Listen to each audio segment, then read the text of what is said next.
अब हम आते हैं, थोड़ा सा आगे बढ़ते हैं और बढ़ते हैं टाइप ऑफ मैट्रिक्स की ओर। ठीक है, कि मैट्रिक्स तो सर हमने बेसिक आइडिया ले लिया कि भाई मैट्रिक्स हम पहचानने तो लगे। ठीक है, अब सर कितने टाइप की मैट्रिक्स है, तो सबसे पहले हम लोग देखते हैं कि रो मैट्रिक्स क्या होती है। टाइप ऑफ मैट्रिक्स में फर्स्ट देखते हैं रो मैट्रिक्स कब बोलेंगे।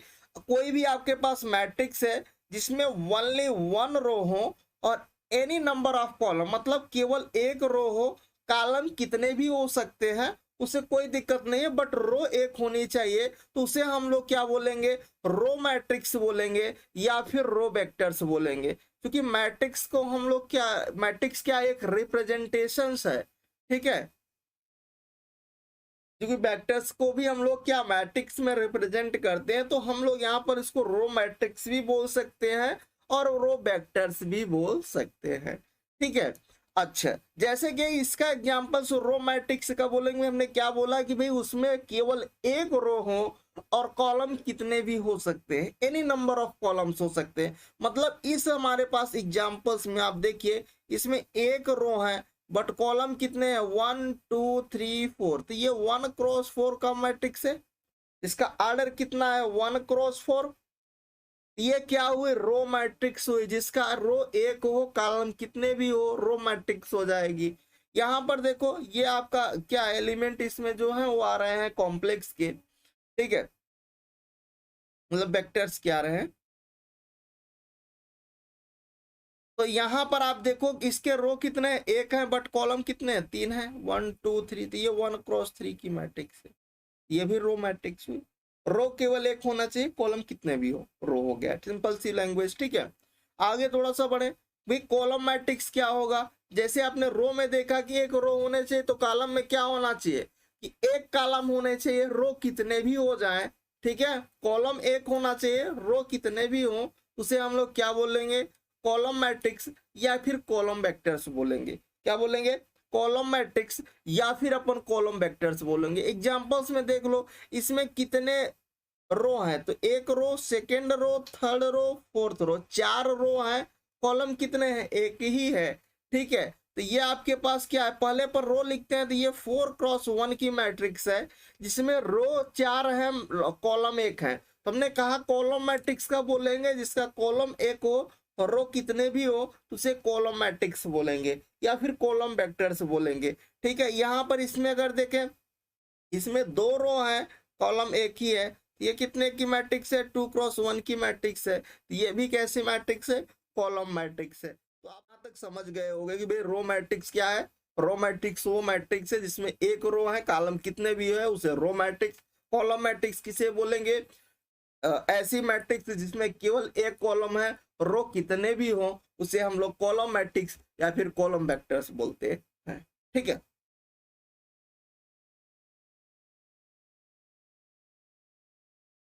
अच्छा, नेक्स्ट हम लोग आते हैं कि भाई डायगोनल मैट्रिक्स क्या होती है। एक ऐसी square matrix is called a square matrix is called diagonal matrix if all its non-diagonal element are zero and diagonal element not equal, मतलब इक्वल नहीं होने चाहिए। जैसे कि आप एग्जांपल्स देख लो कि यहाँ पर आपके पास ये क्या है, ये डायगोनल है,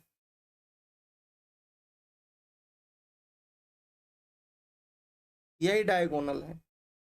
यहाँ पर आपके पास डायगोनल को हम लोग ऐसा भी लिखते हैं, तो डायगोनल में इसमें कितने एलिमेंट आ रहे हैं, तीन आ रहे हैं ना। तो इस फॉर्म में भी इसको रिप्रेजेंट करते हैं। ये है इसके मतलब डायगोनल एलिमेंट को छोड़ करके बाकी सारे एलिमेंट जीरो हो।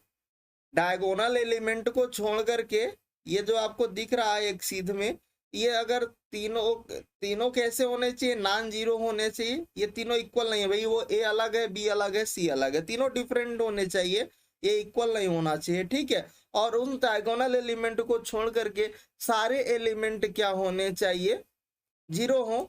ठीक है, तो उसे हम लोग क्या बोलेंगे, डायगोनल एलिमेंट, और इसको DIAG से भी हम लोग रिप्रेजेंट करते हैं। ठीक, तो आई होप यहाँ तक आपको चीजें समझ में आई होंगी।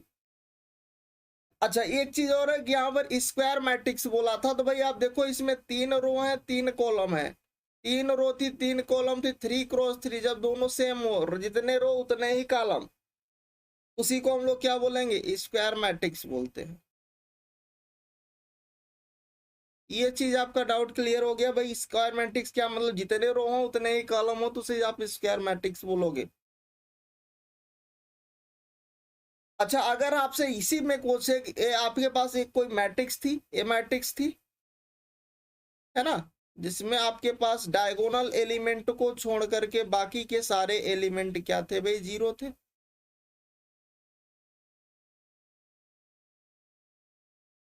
और ये 3x3 का स्क्वायर मैट्रिक्स था।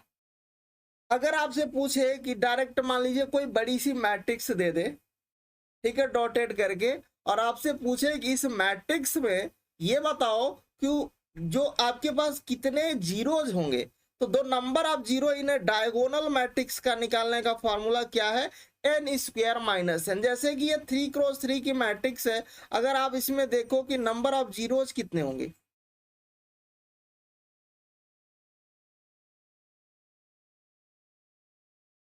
तो आप यहां पर रखोगे एन स्क्वायर माइनस एन में, तो 3 का स्क्वायर माइनस का 3, तो 6 होंगे।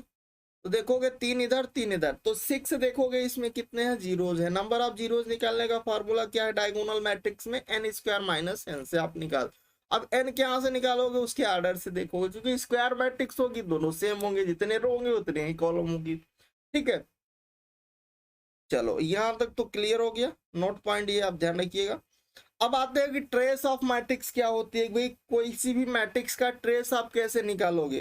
तो द सम, आप जो भी हमारे पास डायगोनल एलिमेंट है उसका जब आप सम कर सकते हो, जब आप किसी भी, कोई हमारे पास स्क्वायर मैट्रिक्स है, क्योंकि जो डायगोनल एलिमेंट है किसी स्क्वायर मैट्रिक्स का, उसका जब हम सम कर देते हैं तो वही क्या हो जाता है, ट्रेस हो जाता है। और इसको हम लोग टी आर से भी रिप्रेजेंट, इससे हम लोग इसका नोटेशन, इसका सिंबल ये भी हम लोग यूज कर सकते हैं, ठीक है, ट्रेस का। जैसे कि आपके पास ये मैट्रिक्स दिख रही है, ए मैट्रिक्स। अब आपसे अगर हम आपसे पूछे कि इस मैट्रिक्स में डायगोनल क्या है, तो अपन बोलोगे सर ये डायगोनल है, ये क्या है, डायगोनल है, ये डायगोनल के एलिमेंट है। अब डायगोनल के एलिमेंट को सम कर दो, वही ट्रेस हो जाता है, मतलब 2 3 और 4 का सम। ये जो 9 है वो उस मैट्रिक्स का क्या हो गया, ट्रेस हो गया। इसको हम लोग टी आर, ट्रेस ऑफ ए ऐसा भी लिखते हैं। तो ट्रेस ऑफ ए कितना हो गया इस मैट्रिक्स का, तो वो 9 हो गया। ये बात आपको क्लियर हो गई कि trace of A is equal to कितना होगा आपका, 9 होगा, ठीक है। अच्छा स्क्वायर मैट्रिक्स थी, क्योंकि ये 3 रो है, इसमें 3 कॉलम है, ठीक है। नेक्स्ट मैट्रिक्स की बात करते हैं कि भाई स्केलर मैट्रिक्स कब बोलेंगे, है ना।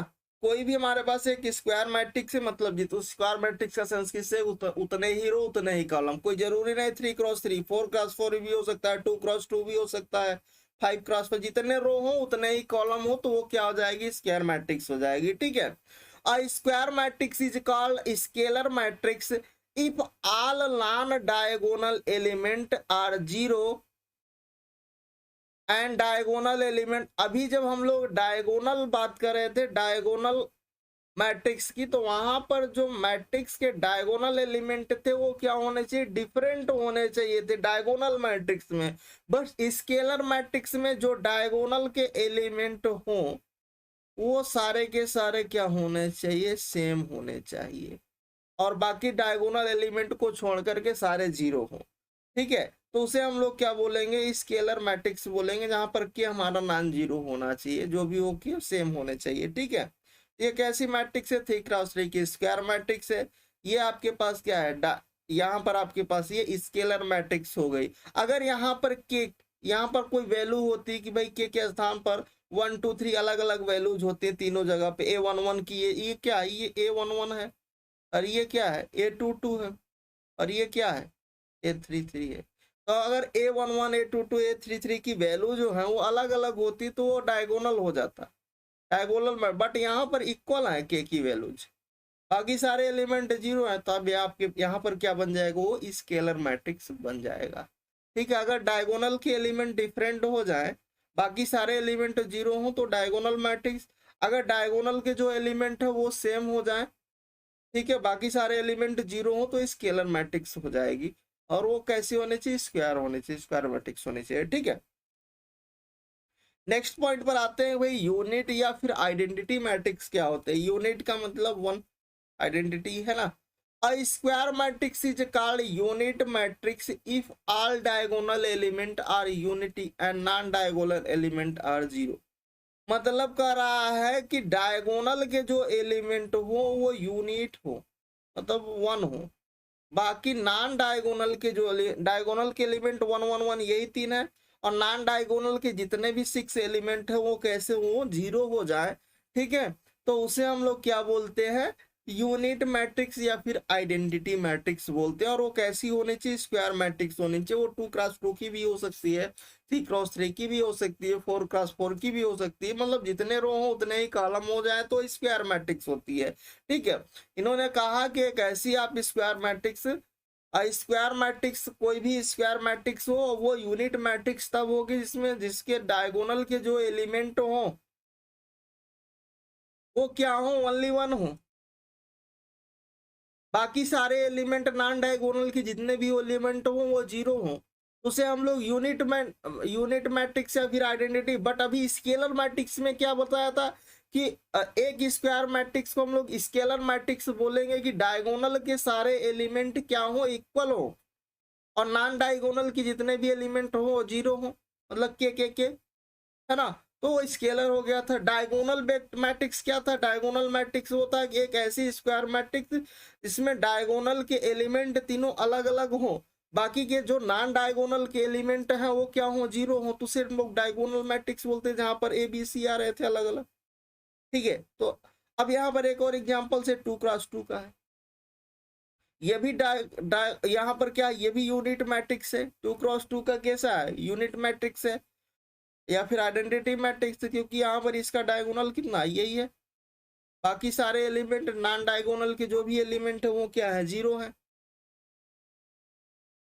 ये भी आपका यूनिट मैट्रिक्स हो गया। ठीक है, यूनिट मैट्रिक्स क्या होगी कि एक ऐसी स्क्वायर मैट्रिक्स जिसके डायगोनल के सारे एलिमेंट वन हो, नॉन डायगोनल के सारे एलिमेंट जीरो हो, तो उसे हम लोग यूनिट मैट्रिक्स या फिर आइडेंटिटी मैट्रिक्स बोलेंगे। ठीक है, चलो नेक्स्ट पर हम लोग आते हैं कि भाई नल मैट्रिक्स या फिर जीरो मैट्रिक्स कब बोलेंगे।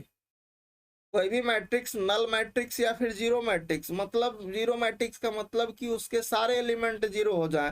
तो any matrix in which all element are zero is called zero matrix. जिस मैट्रिक्स के सारे element A11 A12 A13 up to A1n है ना, सारे के सारे क्या हो, जीरो हो, ठीक है, तो उस मैट्रिक्स को आप नल मैट्रिक्स, जैसे यहाँ पर ये 3x3 के मैट्रिक्स सारे एलिमेंट जीरो, ये 2x3 की मैट्रिक्स, तो ये भी इसमें दो रो है तीन कॉलम, ये भी कैसी है, नल मैट्रिक्स है, तो दोनों क्या हो गए, जीरो हो गए। जीरो है सारे एलिमेंट, तो ये भी क्या है, नल मैट्रिक्स है, फिर हम इसको जीरो मैट्रिक्स बोलेंगे। ठीक है, अब बात करते हैं नेक्स्ट हमारे पास की सर हॉरिजेंटल मैट्रिक्स क्या होगी। तो एनी मैट्रिक्स, किसी भी मैट्रिक्स को हम हॉरिजेंटल मैट्रिक्स तब बोलेंगे जब द नंबर ऑफ कॉलम जो है, यहां पर गौर करिएगा, ध्यान दीजिएगा कि number of column more than हो किससे, नंबर ऑफ रो से, मतलब नंबर ऑफ कॉलम ज्यादा हो नंबर ऑफ रो से, तो उसे हम लोग हॉरिजेंटल मैट्रिक्स बोलेंगे। जैसे कि एग्जांपल से आप समझ सकते हो इजिली, यहां पर हमारे पास इसमें तीन रो है, फर्स्ट रो, सेकेंड रो और थर्ड रो। कितने कॉलम है, first column, second column, third column, fourth column. हमने क्या बोला कि एक ऐसी मैट्रिक्स जिसके नंबर ऑफ कॉलम ज्यादा हो नंबर ऑफ रो से। तो यहां पर क्या है, नंबर ऑफ कॉलम जो है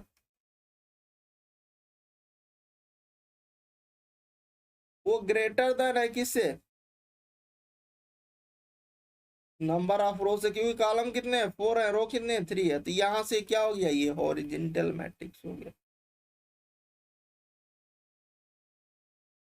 अगर नंबर ऑफ कॉलम ज्यादा है नंबर ऑफ रो से, तो मैट्रिक्स कैसी मैट्रिक्स कहलाएगी, हॉरिजेंटल मैट्रिक्स कहलाएगी। ठीक है, चलो आगे बढ़ते हैं कि भी वर्टिकल मैट्रिक्स क्या होगी। एक ऐसी मैट्रिक्स जिसमें नंबर ऑफ रो क्या हो, ज्यादा हो नंबर ऑफ कॉलम से।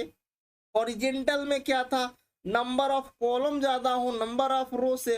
वर्टिकल में क्या है, नंबर ऑफ रो ज्यादा हो नंबर ऑफ कॉलम से, तो वो वर्टिकल मैट्रिक्स होती है। जैसे यहाँ पर आप देखो कि first row, second row, third row, fourth row, मतलब 4 रो है, इसमें 2 कॉलम है, फर्स्ट कॉलम सेकेंड कॉलम, मतलब ये 4x2 की मैट्रिक्स है। यहाँ पर देखो कि नंबर ऑफ जो रोज है वो ग्रेटर देन है किससे, नंबर ऑफ कॉलम से। मतलब यहाँ पर 4 क्या रो है और कॉलम कितने हैं, 2। 4 बड़ा है 2 से, मतलब रो ज्यादा है कॉलम से, तो यहाँ पर ये क्या क्या रिप्रेजेंट करेगा, ये जो मैट्रिक्स है वो कैसी मैट्रिक्स है, वर्टिकल मैट्रिक्स है। यहाँ तक आपको डाउट आपके क्लियर हो गए कि वर्टिकल मैट्रिक्स कब बोलेंगे। ठीक है, चलिए सब मैट्रिक्स क्या होगी। हम लोग किसी भी मैट्रिक्स को सब मैट्रिक्स कब बोलते हैं, अ matrix which is obtained from a given matrix bye deleting any number of rows and number of column is called सब matrix of the given matrix। ठीक है, जैसे कि यहाँ पर हमारे पास कोई हमारे पास एक मैट्रिक्स है, जैसे कि एग्जांपल्स में देखो कि हमारे पास कितने की मैट्रिक्स है, 3x3 की मैट्रिक्स है, जिसमें 3 रो है, first row, second row, third row, first column second, 3x3 की एक मैट्रिक्स है। ठीक है, और मैंने कहा कोई भी आपके पास a matrix which is obtained from the given matrix, ये मैट्रिक्स हमारे पास गिवन है और उसमें से any numbers of row and number of column को by deducting any number of row and number of column is called sub matrix. मतलब इसमें से डिडक्ट कर दो, मतलब ये अगर मैं उस मैट्रिक्स में से जो हमारे पास गिवन मैट्रिक्स है उस मैट्रिक्स में से अगर इस पार्ट को मैं हटा दूं तो ये उस मैट्रिक्स की क्या हो जाएगी, मतलब ये जो बी है, बी हमने निकाल दिया बाहर 2x2 की मैट्रिक्स को, इसी में से इसी का वो सब पार्ट है। यहां पर आपके पास क्या हो जाएगा, ये आपके पास सब मैट्रिक्स हो जाएगी। ठीक है, यहां पर आप बोल सकते हो कि यहां पर जो बी है, बी इज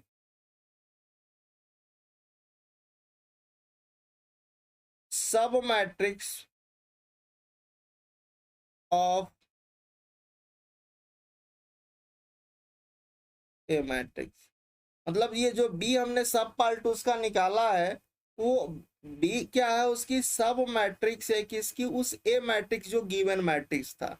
अब यही तो कह रहा है कि भाई by deducting any number of rows and number of column, किसी भी number of row and number of column को अगर आप उस मैट्रिक्स से डिडक्ट कर देते, मतलब मैंने इस रो इसको और इसको हटा दिया, तो जो बची मैट्रिक्स वो क्या हो जाएगी, उस मैट्रिक्स की गिवन मैट्रिक्स की सब मैट्रिक्स हो जाएगी।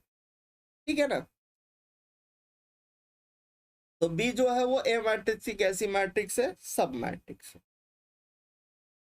नेक्स्ट पर चलते हैं कि भाई अपर ट्रायंगुलर मैट्रिक्स कब बोलेंगे।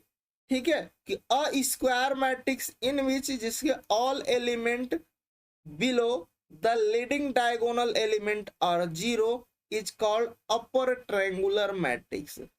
यहाँ पर देखो ये आपके पास क्या है, सबसे पहले कैसा होना चाहिए अपर ट्रायंगुलर मैट्रिक्स, वो स्क्वायर मैट्रिक्स होने चाहिए।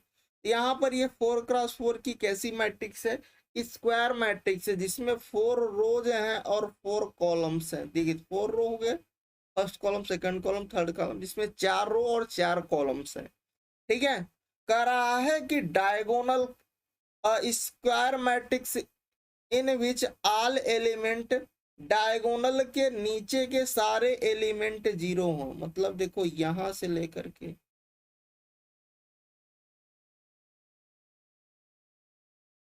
डायगोनल के नीचे के सारे एलिमेंट जीरो हो।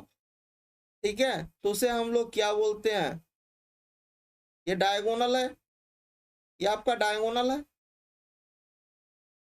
ठीक है, तो डायगोनल के एलिमेंट, डायगोनल एलिमेंट जो हमारे पास डायगोनल है उसके नीचे के अगर सारे एलिमेंट जीरो होते हैं उसे हम लोग अपर ट्रायंगुलर मैट्रिक्स बोलते हैं।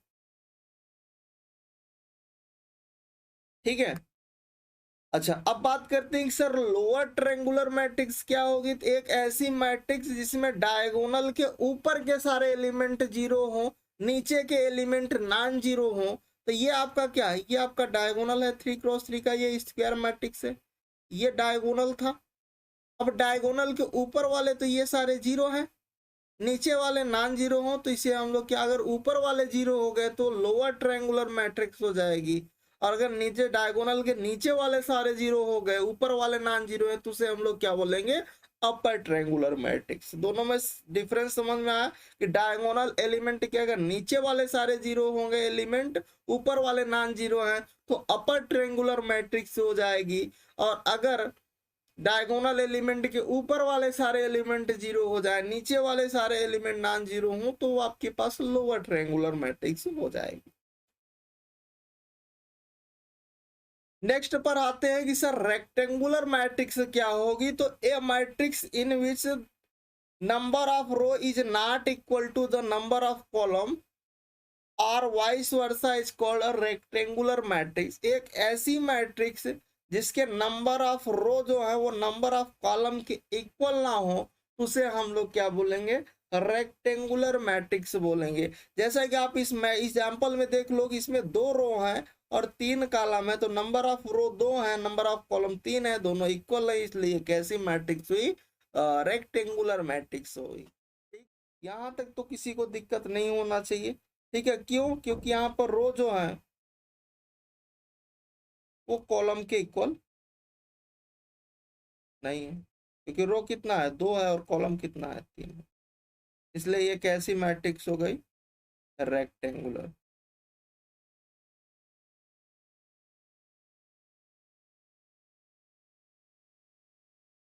ठीक है ना।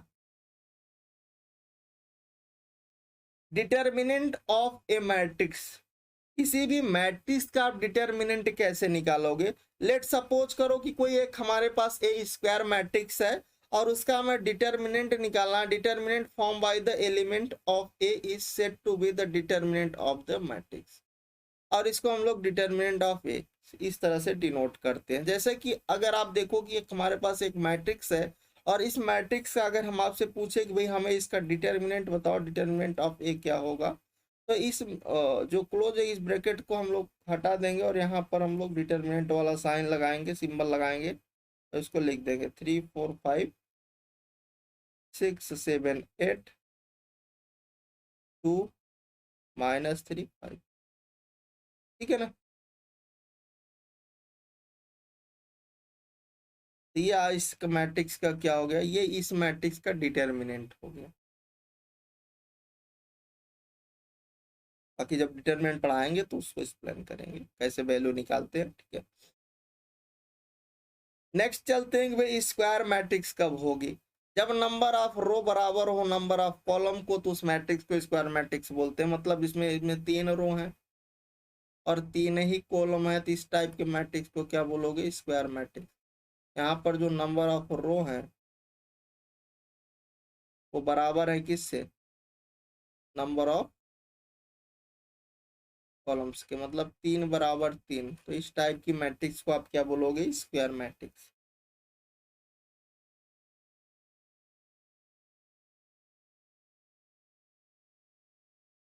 ठीक है,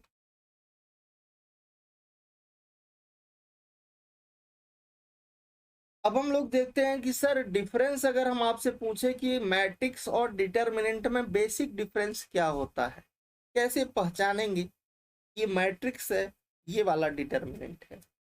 तो देखिए चीजों को समझिएगा कि matrix can not be reduce, matrix को हम लोग रिड्यूस नहीं कर सकते हैं टू अ नंबर में, किसी नंबर में, क्योंकि वो क्या होती है, मैट्रिक्स एक अरेंजमेंट होती है।